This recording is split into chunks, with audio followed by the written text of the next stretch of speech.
Généralement, ceux qui vous appellent, ceux qui vous parlent de changement de stratégie, c'est lorsqu'ils sont dans la galère. Ils sont galérants, c'est la transition. Puis voilà, ils ont cherché emploi, ils n'ont pas obtenu. Et puis voilà, après, ils vous miroitent, il faut changer de stratégie.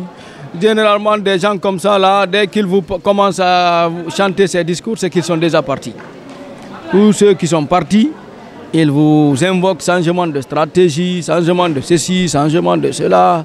En tout cas, nous, pour le moment, nous sommes un parti politique qui avons pour objectif de conquérir le pouvoir par les urnes.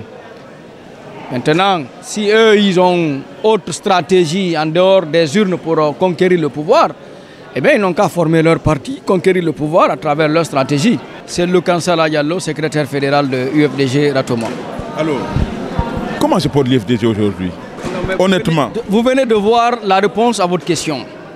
Ce que vous avez vu aujourd'hui, c'est la mobilisation de ma fédération, la fédération UFDG de Ratoma. Une seule fédération, remplir cette vaste salle, ça montre que, puisque comme je l'ai toujours dit, Ratoma c'est le cœur de l'UFDG, que le cœur est en parfaite santé.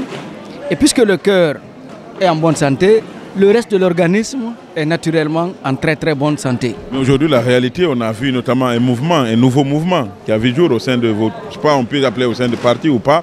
En tout cas, ils veulent réformer l'UFDG. Non, mais vous avez entendu les réponses du vice-président. Il dit, tu ne peux pas abandonner le parti depuis plus de 5 ans, 6 ans, 7 ans. Et puis, un seul jour, on te voit apparaître devant les caméras, tu dis que toi, tu veux réformer l'UFDG. Réformer quoi? Tu ne venais même pas au parti. Depuis quelques années maintenant, nous savons, même parmi ceux qui étaient là-bas, là, qui vient, qui ne vient pas. J'ai vu des gens qui ont quitté le parti depuis 2015, lorsqu'ils ont perdu dans les congrès au niveau de la base. Depuis qu'ils ont perdu ces congrès-là, parce qu'ils ont été battus, ils n'ont pas obtenu les postes qu'ils avaient souhaité avoir. Ils sont partis, depuis ce jour, ils ne sont jamais revenus. Hein? C'est des gens comme ça là qui peuvent nous parler de réforme, il n'y a rien à réformer. S'il y a quelque chose à réformer, c'est plutôt leur esprit tordu. Est-ce qu'aujourd'hui, vous ne pensez pas qu'à un certain moment, vous devez sortir de votre zone de confort, voir la réalité en face? Quelle réalité en face? La réalité, c'est que nous sommes dans une transition. L'UFDG profite de la transition pour se réorganiser. Vous avez vu qu'on a fait les congrès de nos comités de base, de nos sections, de nos fédérations, et le congrès national est programmé. Donc, puisque la transition a pour finalité l'organisation des élections, ça veut dire que lorsque les élections vont être organisées, ça va trouver que notre maison est propre, bien balayée, bien rangée. Alors, que répondez-vous à ceux qu'aujourd'hui qui disent que l'UFDG se vide de ses cadres? Non, mais l'UFDG, vous savez, comme je le dis, c'est 2 éléments. C'est la base. C'est les militants convaincus. Les militants rassurés, dynamiques, engagés. C'est eux. Ensuite, l'UFDG, c'est le sommet, c'est le président. Il n'y a que ces 2 éléments aujourd'hui qui peuvent partir et le parti tombe. Sinon, tant que quelqu'un d'autre ça ne nous fait ni chaud ni froid. Vous voulez dire que nous ne sommes pas des cadres? Non, nous sommes des cadres. Aujourd'hui, prenez les fédérations de Conakry.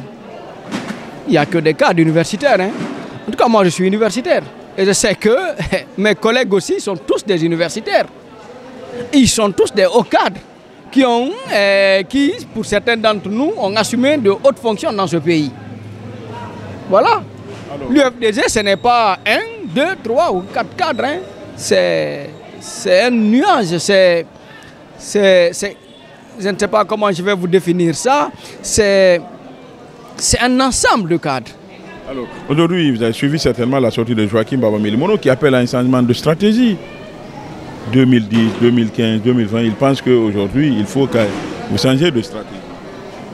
Vous savez, généralement, ceux qui vous appellent, ceux qui vous parlent de changement de stratégie, c'est lorsqu'ils sont dans la galère. Ils sont galérants, c'est la transition. Puis voilà, ils ont cherché emploi, ils n'ont pas obtenu. Et puis voilà, après, vous miroite, il faut changer de stratégie. Généralement, des gens comme ça, là, dès qu'ils vous commencent à chanter ces discours, c'est qu'ils sont déjà partis. Tous ceux qui sont partis, ils vous invoquent changement de stratégie, changement de ceci, changement de cela.